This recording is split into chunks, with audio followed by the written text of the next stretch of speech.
Boa noite, pessoal. Obrigado, Crescer, obrigado, Gustavo, pelo convite. É uma alegria muito grande para mim estar aqui na Paraíba, em Campina Grande. Eu amo o Nordeste, eu amo principalmente o interior do Nordeste. A minha conversão passa pelo interior do Nordeste, aconteceu aqui perto, em Nova Jerusalém.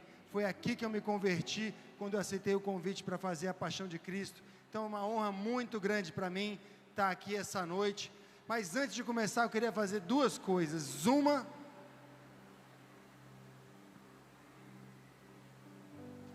Senhor, convém que eu diminua e Tu cresças. E eu queria aproveitar que a gente está aqui, povo católico reunido, a família católica reunida, para pedir. Eu sei que vocês já rezaram muito o dia todo, mas vamos rezar um Pai Nosso, uma Ave Maria e um Glória, pelo Papa Francisco e pela saúde e recuperação completa do nosso irmão Tiba Camargos. Vocês me acompanham? Pai nosso que estais nos céus, santificado seja o vosso nome. Venha a nós o vosso reino. Seja feita a vossa vontade, assim na terra como no céu. O pão nosso de cada dia nos dai hoje.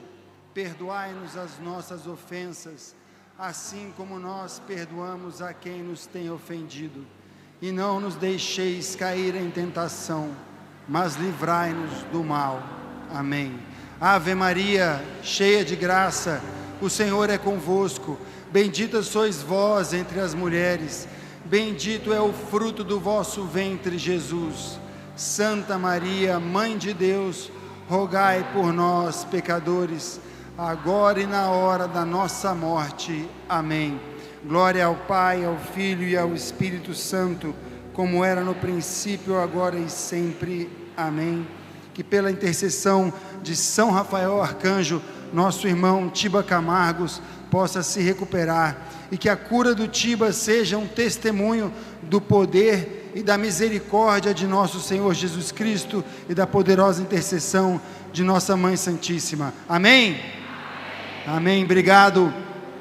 Pessoal, eu me chamo Juliano Casarré, sou católico, pai de 6 filhos, graças a Deus, porque antes de eu me converter, eu só tinha 2, depois da minha conversão, nós nos abrimos para a vida, e Deus enviou mais 4 lindos filhos para nós. Os meus filhos são o Vicente, o Inácio, o Gaspar, a Maria Madalena, a Maria Guilhermina e o Estevão. Eu sou casado com a Letícia Casarré e sou ator, trabalho na Rede Globo e estou aqui com vocês hoje. A Igreja Católica, ela é tão maravilhosa. Eu quero dar uma prova para vocês da maravilha que é ser filho de nosso Senhor Jesus Cristo, ser filho de Deus. Nós tivemos aqui nesse palco hoje santos homens, como o Padre Christian, o Padre Marlon. Veneramos agora Nossa Senhora da Conceição Aparecida, padroeira do Brasil. E no entanto, quem está aqui agora é um pecador rude, um pecador grosseiro, que sou eu, que pequei muitas vezes na minha vida, e que até hoje tenho que lidar com a lembrança dos meus pecados. Como é difícil, né, a gente conseguir deixar para trás uma vida de pecados e se purificar, e realmente viver a santidade. Mas graças a Deus, eu fui salvo, e fui salvo porque eu aceitei nosso Senhor Jesus Cristo como o meu guia, o meu Senhor, o meu alicerce, a minha raiz, a minha fundação. Eu quero contar um pouco sobre a minha história de conversão. Espero que a minha história inspire vocês também. Então vamos começar a falar um pouco sobre como tudo isso aconteceu. Eu fui criado em Brasília. Meu pai não tinha religião e não tem até hoje. Então todas as vezes que eu rezo o terço, eu estou rezando pela conversão do meu pai. Minha mãe, espírita kardecista, foi criada na Igreja Católica e abandonou a Igreja Católica, como muita gente nos anos 60 e 70, mas segue no coração da minha mãe um amor por Jesus e um amor por Nossa Senhora. Então, com a minha mãe, eu aprendi a rezar para Jesus, aprendi a rezar para Nossa Senhora, mas a gente ia lá no centro espírita uma vez por semana, receber um passe. Só que a minha mãe, graças a Deus, e isso eu tenho certeza é providência divina, ela quis que eu e meus irmãos estudássemos numa escola católica, no Colégio Santa Doroteia, em Brasília. E foi nesse colégio que eu aprendi a palavra, que eu aprendi a amar a Deus, que eu aprendi o que era o pecado, que eu aprendi a pedir a intercessão de Nossa Senhora. Então, amigos, amigas, pais e mães, a gente precisa dar uma educação católica para os nossos filhos, porque essa educação católica que a gente dá para eles, isso tudo são sementes que a gente está plantando no coração deles, lá no fundo do coração deles. Chega um momento da adolescência, da juventude, que os filhos querem se rebelar contra os pais, querem se rebelar contra a educação que receberam, nem todos, mas acontece muito. Só que essa rebeldia deles, como a gente sabe, e eu mais do que qualquer pessoa sei, essa rebeldia acaba nos levando para um lugar muito ruim, para um lugar escuro, para um lugar de trevas, para um lugar onde nosso Senhor Jesus Cristo não está. E quando a gente percebe que a gente caiu nesse lugar, o que a gente faz? A gente chora. E quando a gente chora, as nossas lágrimas vão lá naquelas sementes que o nosso pai e a nossa mãe plantaram no nosso coração, e essas lágrimas fazem essas sementes germinarem, fazem essas sementes nascerem de novo. Então, vamos dar uma educação católica para os nossos filhos, vamos ensiná-los a rezar, vamos ensiná-los a amar Nossa Senhora, vamos ensiná-los a amar São José, a pedir a intercessão dos santos, porque essas sementes um dia podem ser regadas pelas lágrimas deles, e essas sementes vão brotar e vão trazer eles de volta para casa, como me trouxeram também. Eu fiz a primeira comunhão nesse colégio católico, mas minha mãe não era católica, meu pai não tinha religião. Então o que aconteceu? Eu fui sozinho uma vez, num domingo para a missa, depois da primeira comunhão, fui sozinho uma segunda vez, e nunca mais voltei por quase 30 anos, eu fiquei quase 30 anos afastado da igreja católica. Então, minha gente, vamos pegar os nossos filhos pelas mãos e vamos falar: você vai para a missa sim, é uma hora e meia da sua semana, para estar com o nosso Senhor. Eu sei que custa, eles não querem ir, eles querem ficar em casa, eles querem ver televisão, e a gente fala: bom, se eles não forem, talvez a minha missa vai ser mais fácil, porque eu não vou estar tendo que correr atrás de criança, eu não vou estar tendo que falar para o adolescente: levanta, ajoelha, reza junto, não estou ouvindo você rezar comigo, porque os adolescentes são assim, você leva para a missa e ele fica lá assim: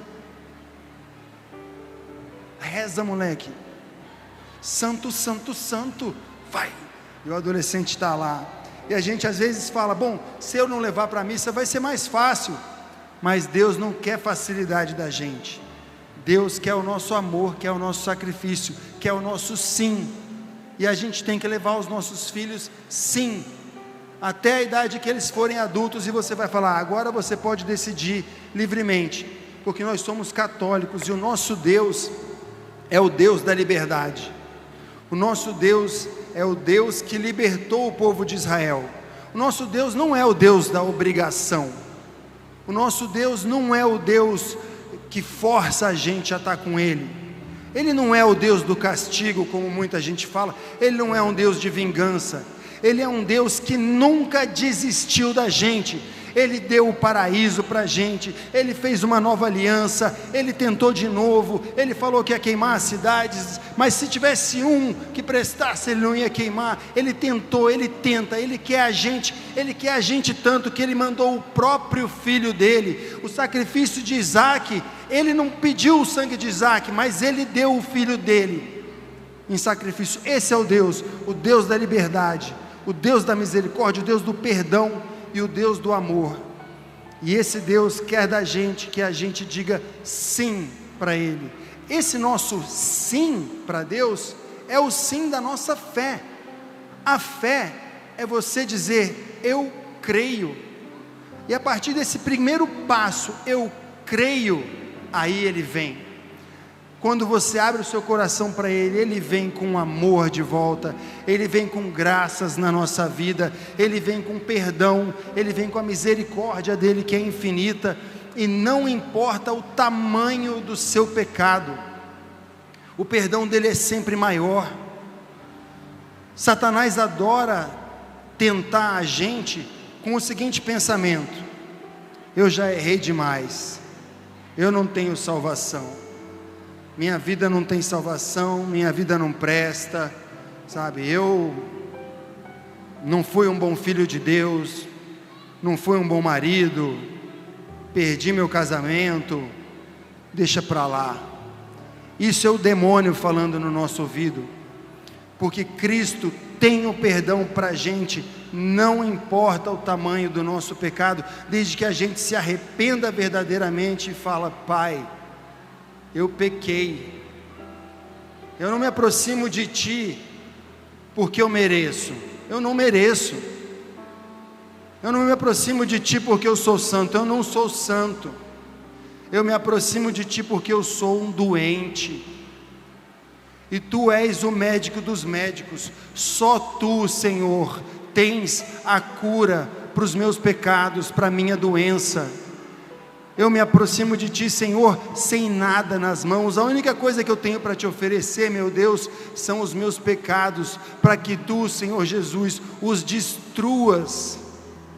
Às vezes a gente tem que falar com Jesus assim, Jesus, a única coisa que eu tenho para Te dar, é essa porcaria que eu sou, eu não tenho mais nada, pega e me quebra como um vaso de barro, e me faz de novo, faz morrer em mim o homem velho, Senhor, e faz viver em mim o homem novo. E foi assim comigo, fiquei décadas longe da igreja, tentei várias religiões, porque a gente está numa época que assim, a única coisa que não pode é você ser cristão. Agora, se você falar que você reza para o gnomo do jardim, que legal. Se você falar que você acredita no poder dos cristais, que legal. Se você falar que você tem um olho grego na porta da sua casa para afastar a inveja, tá tudo bem. Falar que vai no terreiro, falar que vai na macumba, falar que virou budista, falar que virou yogi, que está fazendo yoga, que está rezando para Shiva, aí tudo bem. A única coisa que não pode é falar, eu sou de Jesus, eu sou de Maria.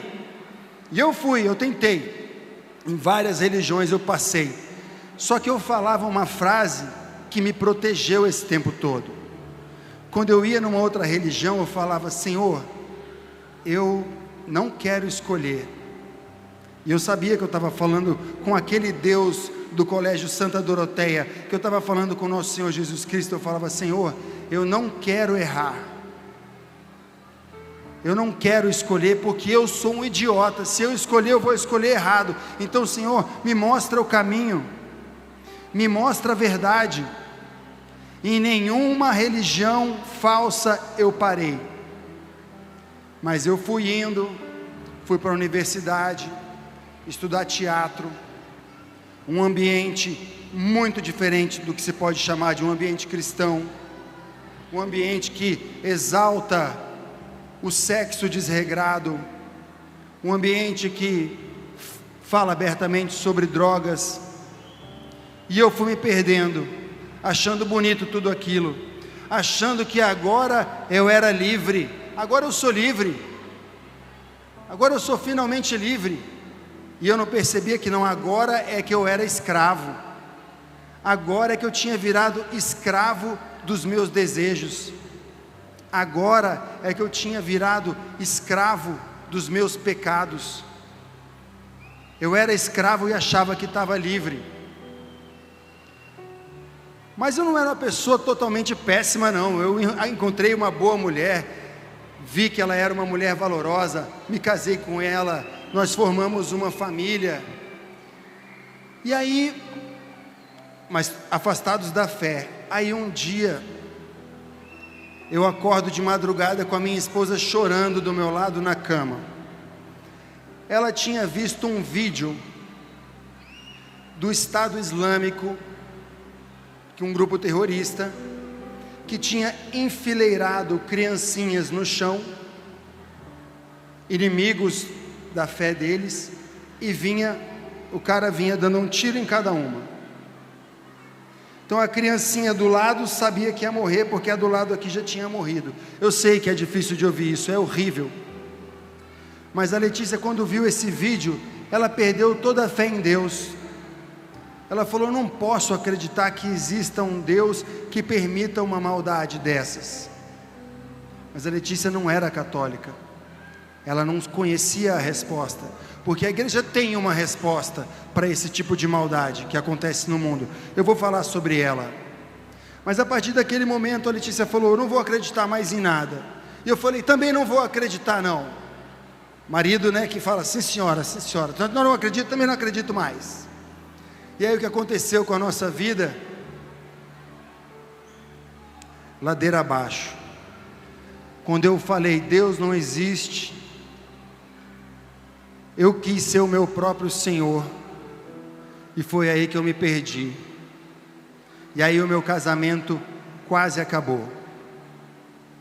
Então uma noite, pelos muitos erros que eu cometi, minha esposa saiu, viajou para a casa dos pais dela, viajou para a casa de umas amigas, os meus filhos na casa dos meus sogros, e eu sozinho na minha casa, vendo a ruína que eu tinha construído, a ruína que eu tinha feito do meu matrimônio. E eu achei que não tinha volta, eu achei que não tinha perdão, eu achei que eu tinha estragado o meu casamento, estragado a minha vida, e o meu coração doendo, e eu senti o meu coração rasgar. A sensação que eu tinha, eu via na minha cabeça o meu coração se partindo em dois. E eu tinha um amigo que morava perto de mim, a gente era amigo de surfar, a gente ia para o mar surfar. E esse é um irmão evangélico, o nome dele é William Santana. Hoje em dia ele surfa ondas gigantes em Nazaré. E eu liguei para ele e falei: William, irmão, eu vou morrer essa noite, meu coração vai explodir de dor, eu não sei o que fazer. Ele falou: calma que eu estou indo para aí. Eu não pedi para ele rezar para mim, eu só queria alguém perto de mim, porque eu não sabia o que eu podia fazer.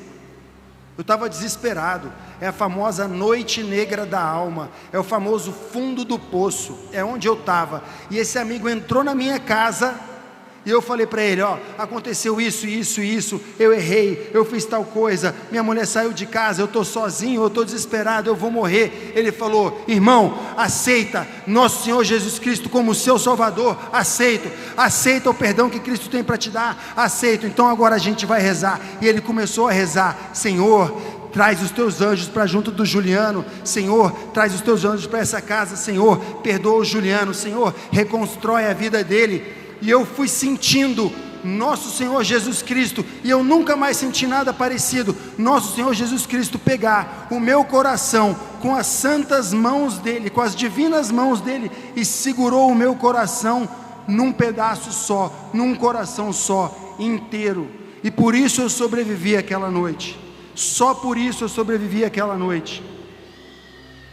E dali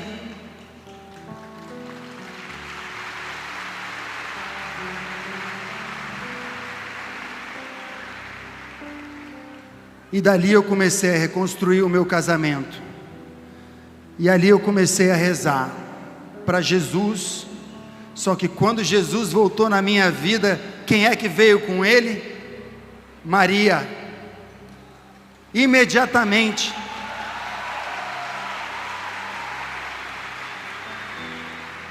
Ela veio junto, veio a fé da minha infância, todas aquelas sementes que as irmãs do Colégio Santa Doroteia tinham plantado no meu coração, germinaram de novo, floresceram, e veio Jesus, e veio Maria. Eu tentei algumas vezes ir com esse meu amigo na igreja onde ele ia, mas eu não consegui ficar lá. E eu tenho amor pelos nossos irmãos evangélicos, e eu tenho uma pena enorme que não esteja todo mundo debaixo da Santa Igreja Católica, porque imagina o poder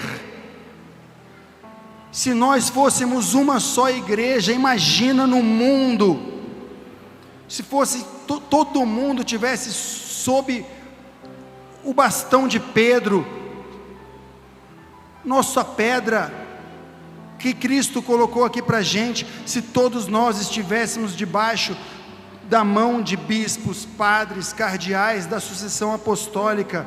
Eu rezo pelos irmãos evangélicos, eles creem na Trindade, mas infelizmente, quando eu ia na igreja evangélica com esse meu amigo, não existia o amor por Nossa Senhora, e por isso eu não consegui ficar lá.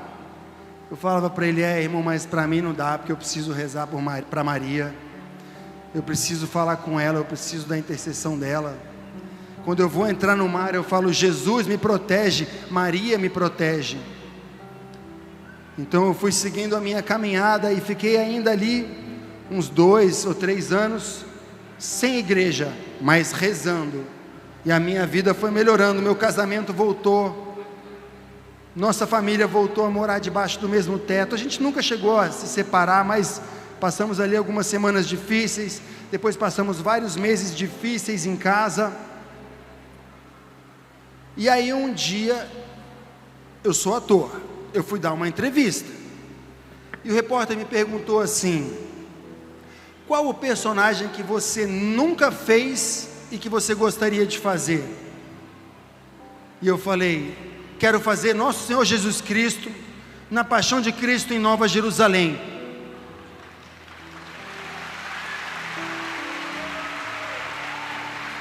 Eu falei isso, da onde veio isso? Por que eu falei isso? Saiu da minha boca, o Espírito Santo falou. E aí o que aconteceu?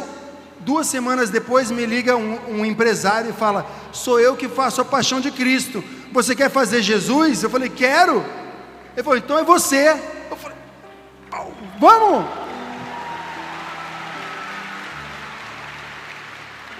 Aí dá mais uma semana, ele fala assim: a gente já fechou aqui um outro ator para fazer Jesus, mas dá para fazer Pilatos ou Herodes. Eu falei: não, eu quero fazer o cara. Vou para fazer o cara que matou o cara, eu não quero não, obrigado, pode ficar. Aí passou mais uma semana, ele falou: não deu certo aqui com o nosso ator que ia fazer Jesus, você pode fazer. E eu podia. Aí eu vim para cá, né? Vim para o sertão de Pernambuco, e aí comecei a ler os evangelhos. E comecei a ler os evangelhos numa época em que eu estava lendo muito sobre política também. Então tudo começou a fazer sentido, porque eu estava vendo gente que eu assistia na internet, que não era necessariamente católico, como por exemplo um psicólogo canadense chamado Jordan Peterson. Ele falava da Bíblia, e ele mostrava como aquelas mensagens da Bíblia são poderosas e são verdadeiras. Aí quando eu comecei a ler o Evangelho, tudo fez sentido. Eu voltei para casa e falei para Letícia: amor, estou com saudade da missa, quero ir para a missa. Ela falou: vai. Aí eu fui sozinho. Quando eu cheguei na missa, aí parecia que eu estava voltando para casa. Eu entendi a missa toda como eu nunca tinha entendido na adolescência, me senti amado, me senti perdoado. Fui na missa no domingo. Segunda-feira eu estava na igreja de novo, falei: eu preciso confessar. Aí o padre estava chegando da academia, o padre estava de regata. Aí a secretária falou: o padre está chegando da academia agora, você pode falar com ele. Eu fui lá, sentei na frente dele, padre de regata, botou a estola. Eu falei: padre, eu estou há 30 anos longe da igreja católica, eu cometi tudo que é tipo de pecado que o senhor pode imaginar, eu estou sujo, eu estou podre, mas eu estou aqui. Ele falou: meu filho, a gente estava rezando por você esse tempo todo, amém?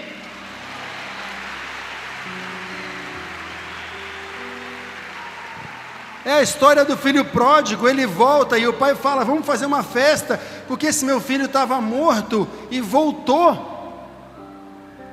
E graças a Deus eu voltei. A nossa família Depois eu me casei com a Letícia na Igreja Católica, recebemos o sacramento do matrimônio. Letícia fez a primeira comunhão, os mais velhos fizeram a primeira comunhão, e a gente começou a viver a vida sacramental, a vida de oração, mas também essa vida sacramental, porque uma vez que a gente se converte, o diabo não fica feliz. Nosso Senhor já avisou, cuidado, porque às vezes esse demônio que você expulsou, ele volta com mais 7 piores do que ele, quando ele vê que a casa está toda limpa e varrida. Então a gente não pode abandonar a missa, não pode abandonar o terço, não pode abandonar a confissão, não pode abandonar a comunhão, a Eucaristia, porque senão a gente fica de guarda baixa. Muita gente fala: o que eu preciso fazer? Botaram um olho gordo em mim. Como é que eu me protejo da inveja? Amigo, se você estiver indo na missa, rezando o terço, se confessando, não pega, só pega se você baixar a guarda. Então nós nos convertemos, e aí começamos a viver dentro da Igreja Católica. Em 2022, eu senti que eu precisava fazer alguma coisa naquela quaresma. Estamos aí às portas da quaresma. Eu resolvi rezar o terço na internet às 5 da manhã. Então todo dia eu ia lá, fazia uma live às 5 da manhã. Muita gente começou a rezar comigo. E no final daquela quaresma, Jesus me trouxe uma coisa que eu sempre soube que Ele ia me trazer. Ele me trouxe a cruz. Quando eu estava fazendo a Paixão de Cristo, todas as noites na peça de teatro, chegava uma hora em que eu falava aquilo que Jesus avisa para os discípulos, já perto ali do Calvário dele. Ele fala: se o mundo me odeia, não, se o mundo vos odeia, sabei que primeiro do que a vós, me odiou a mim. Eu falava aquilo e pensava: gente, mas será que o mundo vai me odiar agora que eu me converti? Será que não vai ficar todo mundo feliz que eu aceitei Jesus, que eu vim para a Santa Igreja Católica? E Jesus alertava: se eles fizeram isso comigo, se eles me perseguiram, eles vão perseguir vocês também. E eu me convertendo ali, pensando: ai meu Jesus, eu estou me convertendo, mas eu não quero sofrer. Mas a cruz vem, e a gente é chamado a abraçar a cruz como Ele abraçou, com muito amor. Então no final da quaresma de 2022, a Letícia estava grávida do nosso 5º filho, a Maria Guilhermina de Guadalupe. E ela fez um exame e falou: olha, a bebê tem um problema de coração.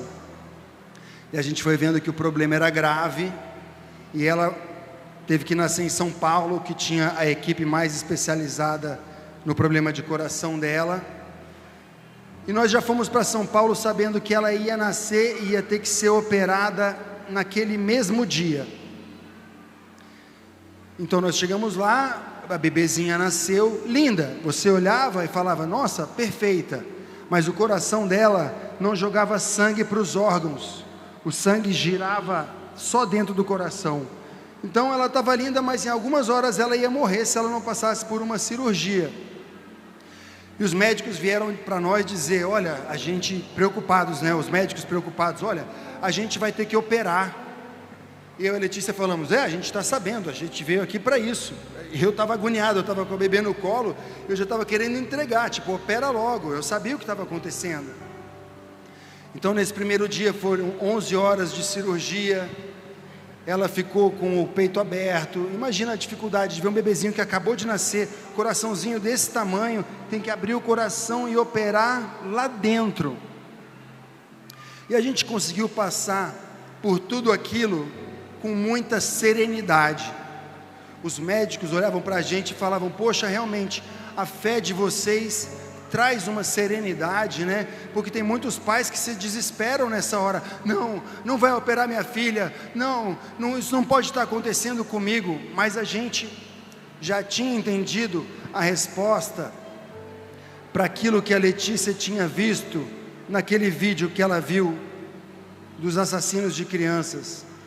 a gente já tinha entendido que Deus é só amor, que Deus é só bem, que Ele vê tudo, que Ele sabe tudo e que Ele quer o nosso melhor. E a gente já sabia que Ele só permite que uma coisa ruim aconteça, porque Ele sabe que Ele vai transformar aquele mal num bem muito maior. Ele só permite que um mal aconteça, para que aconteça um outro bem maior ainda depois. Então a gente estava em paz com tudo que a Guilhermina estava vivendo. E olha só que coisa, um dia, já com a Guilhermina com 2 anos, eu olhei para ela, e em vez de perguntar: Senhor, por quê? Por que comigo? Por que com a minha filha? Por que na nossa família? Por que ela sofre tanto? Eu não tenho como entender os porquês de Deus. A gente não tem como entender as razões de Deus. Se Deus coubesse na nossa cabeça, Ele ia ser um Deus muito pequeno. Mas Ele é um Deus infinito, enorme, maior de tudo que existe, fora do tempo e do espaço. As razões dele são insondáveis, a gente não sabe. Mas eu fiz outra pergunta para Deus. Em vez de perguntar por quê, eu falei: Senhor, o que o Senhor quer que eu aprenda com o sofrimento da Guilhermina? Então, quando acontecer alguma coisa difícil na sua vida, em vez de perguntar: por que comigo, Senhor? Eu não mereço. Ah, merece.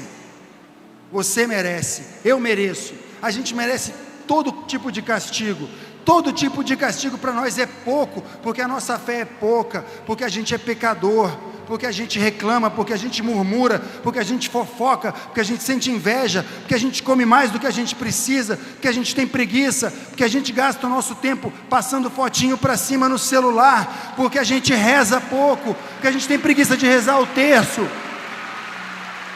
porque a gente reclama quando está calor na missa, porque a gente não perdoa aquele nosso parente que errou a gente não consegue perdoar aquele amigo que mentiu, a gente não consegue perdoar a traição, e Ele morreu na cruz para perdoar os nossos pecados. Então todo castigo para nós é pouco. Então não pergunta por que Ele está te castigando, pergunta: Senhor, o que eu tenho que aprender com esse castigo que eu estou recebendo? E aí você vai ter a resposta. E a resposta que Jesus me deu no dia que eu perguntei: Senhor, o que eu preciso aprender com o sofrimento da Guilhermina? Ele falou para mim: ela é um pequeno Cristo, ela é que nem eu, ela está presa numa cama, a cama é a cruz dela, o lado trespassado é a sonda, por onde ela recebe alimento. A Guilhermina é desse tamanhozinho, ela respira por uma traqueostomia igual o Padre Marlon. Mas olha só como Deus é magnífico. Com a Guilhermina deitadinha num leito hospitalar, que fica na nossa casa, mas é um leito hospitalar, ela faz o Brasil inteiro rezar. Uma bebê que não fala. A traqueostomia dela não permite que a gente escute a voz dela. Eu não escuto a minha filha chorar quando ela chora. Então, quando o seu filho chorar, não reclama não, porque tudo que eu queria era ouvir a Guilhermina chorar. Eu não consigo ouvir, porque tem um cano na garganta dela. Mas daquela cama, presinha, muda, com poucos movimentos, ela converteu muitos corações. Ela chegou em muitos corações. Ela botou muita gente para rezar. Tudo isso graças a Deus, não graças a mim nem a Letícia, tudo graças a Deus. Então, gente, não vamos nos desesperar quando vier a cruz. A gente tem que falar: obrigado, Senhor, por essa cruz. Fazer o que o Padre Marlon falou, não desperdiçar sofrimento, porque a gente vai sofrer. A gente vive num mundo caído, o sofrimento vai vir. Então, na hora que o sofrimento vier, que a gente possa falar: Senhor, eu te ofereço esse sofrimento por aquele meu parente que está brigado comigo, eu te ofereço esse sofrimento pelas crianças que não têm pai, que não tem mãe. Eu te ofereço esse sofrimento pelas vítimas da guerra. Aliás, eu falei em pai e mãe, tinha uma coisa que eu queria dizer, estou vendo que daqui a pouco vai dar o meu tempo, eu queria fazer um chamado, eu vi mais cedo aqui, vamos levantar a mão, todas as mulheres, obrigado, agora todos os homens, gente, tinha que ser 50-50, tinha que ser meio a meio, mas não é. Tem muito mais mulher aqui do que homem. Parabéns para as mulheres. Mas a gente está fraco. A gente precisa de mais homem rezando. A gente precisa de mais homem com o joelho no chão. A gente precisa de mais homem na missa. A gente precisa de mais homem rezando o terço. A gente tem que mostrar que o terço pode ser uma coisa viril, forte. A nossa arma é a gente, é uma guerra contra o demônio. A gente precisa rezar o texto do nosso jeito, com a voz rouca, com a voz grossa. A gente tem que botar o joelho no chão. O seu filho, ele só vai rezar se ele ver você, meu irmão, com o joelho no chão. Porque se ele só vê a mãe dele rezando, se ele só vê a avó dele rezando, ele vai falar, isso é coisa de mulher. Agora no dia que ele vê você ajoelhado, chorando, rezando, ele vai falar, tem alguma coisa muito grande no céu, porque o meu pai, o meu herói, está de joelho no chão. Então deve ter alguma coisa muito forte lá em cima, e eu quero conversar com esse cara também, e o seu filho vai começar a rezar. Existem estudos que mostram, quando só a mãe vai na missa, e isso não é para falar mal das mulheres não, é para falar mal dos homens, tá? Pelo amor de Deus, vocês são as minhas heroínas, mas quando só a mãe vai na missa, a família não vai. Quando o pai vai, 90% das famílias se convertem totalmente. A minha história mostra isso. Eu comecei a ir na missa, eu ia sozinho. Na primeira missa do domingo, para não atrapalhar o domingo da família, eu acordava cedo, deixava todo mundo dormindo, ia na missa das 7 da manhã e voltava para casa para dar o café da manhã da galera. Não deu 2 meses que eu estava indo para a missa, a Letícia falou, quero ir. Eu falei, pô, vem. Em nenhum momento eu precisei falar para ela, você precisa ver como a igreja é maravilhosa, existe um Deus no céu, e o Filho é a imagem do Pai, e o Espírito Santo. Eu não precisei fazer nenhum discurso teológico para ela, eu não precisei explicar as razões da minha fé. É bom que a gente saiba as razões da nossa fé, nós somos católicos, a gente tem que estudar as razões da nossa fé, mas o que converteu ela, não foi o meu blá blá blá, ela simplesmente viu aquele cara, aquele pecador, começar a sair de casa para a missa e voltar com um sorriso no rosto, e voltar com mais paciência para os filhos, e voltar mais calmo. Então, nós como católicos, somos chamados a converter as outras pessoas. Ide, ensinai o Evangelho a toda criatura, mas nenhum ensinamento vai ser melhor do que o nosso exemplo de vida. Se você é católico, chega todo dia no seu trabalho, contando uma fofoca, reclamando do patrão, reclamando do diretor, você não vai converter ninguém. Se você é católico, chega todo dia com um sorriso no rosto, feliz porque tem um trabalho, e tem um bom dia, tem uma palavra gentil, entendeu? Se você é um católico e não fica passando cantada na colega, não fica contando fofoca do outro, não fica falando mal de ninguém, esse seu testemunho vai converter.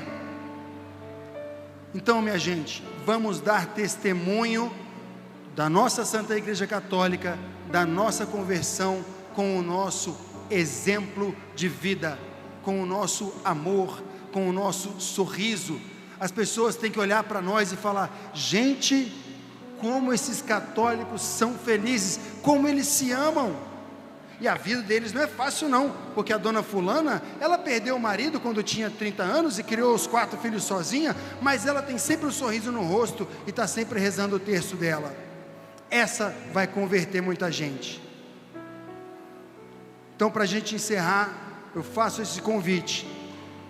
Vamos dar testemunho da nossa fé, testemunho do nosso amor por Jesus, com o nosso bom humor, com o nosso calor, com a nossa risada. A gente tem que dar o testemunho da normalidade, gente. Não adianta a gente ser um monte de esquisito, que anda com roupa até aqui, e que só fala certinho, e que não dá uma risada, e que não toma uma cerveja. A gente não é crente, a gente é católico, gente. Toma um gole de cerveja, conta uma piada, fuma um cigarro, abraça os outros, agradece a Deus porque está vivo.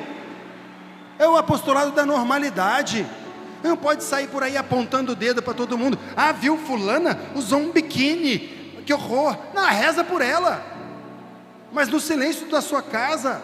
Não vai lá apontar o dedo para ela. Ai fulana, esse biquíni está muito curto. Reza por ela. O Espírito Santo vai constranger ela mais cedo ou mais tarde. E mais uma vez chamar os homens. Vamos dar testemunho da nossa fé católica, do nosso jeito, do jeito masculino e viril. E uma maneira como vocês podem fazer isso é criar um grupo de homens católicos. Chama aí 3 amigos, 2 amigos, que seja. Vamos se encontrar de 15 em 15 dias. Quarta-feira a gente vai conversar sobre uma passagem do Evangelho, a gente vai rezar o terço, ou rezar uma dezena que seja, e a gente depois vai tomar 2 cervejas e voltar para casa. Foi. E aí na outra semana você fala para o seu amigo, chama mais um, chama alguém do seu trabalho. Nem fala que é um encontro católico, fala, a gente tem um encontro lá, a gente conversa sobre a Bíblia e a gente troca uma ideia, conta umas piadas e volta para casa. E vamos chamar gente, nós precisamos de mais homens, nós precisamos levantar um exército de Nossa Senhora, para que o Brasil não seja tomado pelos inimigos da cruz, pelos inimigos da família, pelos inimigos da fé, pelos inimigos de Cristo.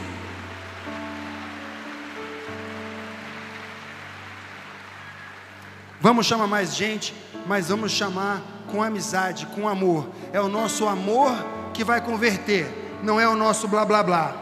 Tá legal? Vamos fazer uma oração final aqui para acabar esse nosso encontro, por favor. Senhor, nós nos colocamos na vossa presença. Nós cremos verdadeiramente que estais aqui, que nos vês e que nos ouves.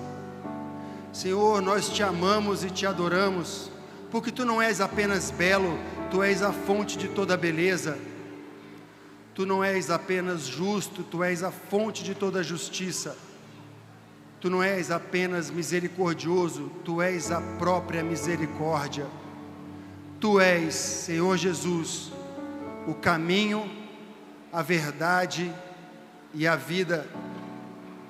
Derrama o teu Espírito Santo sobre cada um de nós e sobre as nossas famílias. Que nós possamos sair daqui hoje nos sentindo abençoados por Ti e protegidos pelo manto poderoso de Tua Mãe querida. Que nós possamos sair daqui hoje e levar para nossas casas, nossas vizinhanças, nossos trabalhos, o testemunho do Teu amor e do Teu perdão. Senhor, nós não nos aproximamos de Ti porque merecemos, mas porque precisamos da Tua misericórdia e do Teu perdão.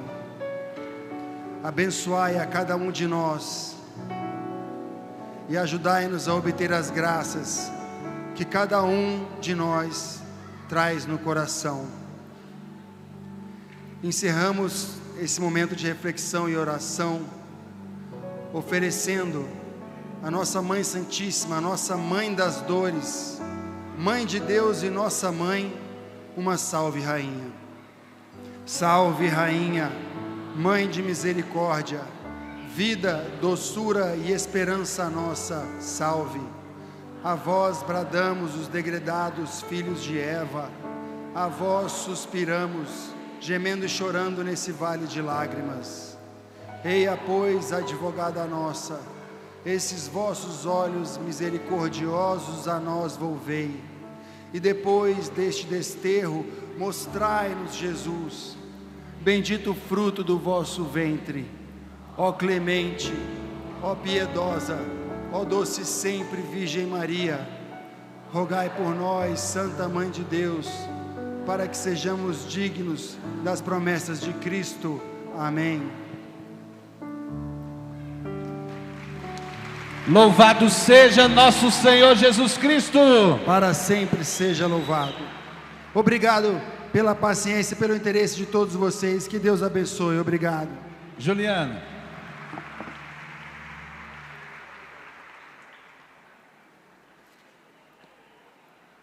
Meu irmão, eu estava comentando ali com o padre Aldevan que Deus se utiliza dos seus instrumentos. Você disse isso no início da pregação. O que o Papa Bento XVI disse no dia em que ele foi eleito Papa. Ele disse: o que me conforta é que Deus sabe trabalhar com instrumentos insuficientes. Foi o que você disse aqui hoje com outras palavras. Mas eu quero lhe dizer, diante do seu testemunho e da sua pregação para essa multidão e uma multidão que nos acompanha, Deus vai lhe capacitar ainda mais. Ele vai lhe tornar cada vez mais um instrumento útil em suas mãos benditas, para que você leve a conversão aos corações mais endurecidos, aqueles mais distantes de Deus e da igreja, e através da sua vida normal, como homem, como profissional, como pai de família, como esposo, Deus vai tocar muitos corações. Queremos consagrar mais uma vez a sua vida, a sua família, a Nossa Senhora, os seus filhos, Guilhermina e todos os outros, sua esposa, o seu trabalho e o seu ministério.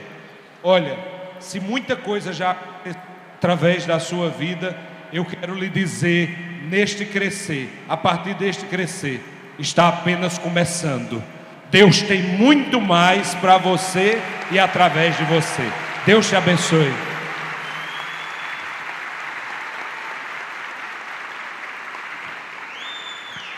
Obrigado, Juliano, por sua simplicidade, pelo seu carinho. Um grande homem de Deus. Uma salva de palmas.